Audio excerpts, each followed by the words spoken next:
Many of the old pioneer families, especially those that were pioneers in cattle, have identified with the characters in this novel, and they think it's them.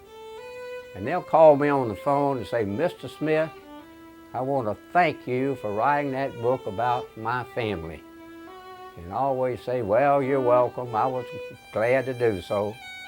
But the characters in that novel are not based on one family. They're composites of typical Florida pioneers. The phone rang one night, and I knew it was really late. And I turned on the lamp, and it was 1 o'clock in the morning. And I said, "Well, if this is somebody selling aluminum siding at 1 o'clock, we're going to have some fun."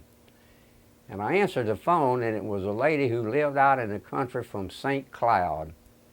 She said, "Mr. Smith, I want to apologize for calling you this late, but my daddy is 90 years old, and I just finished reading him A Land Remembered.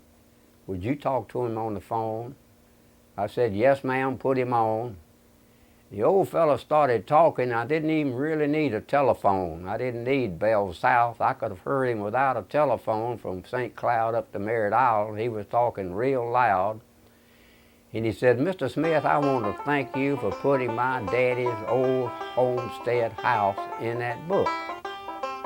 He said, "You described that house right down to the last peg and the last homemade cypress shingle on the roof." And then he said, "But that old house is so far out in the woods, how did you ever find it?"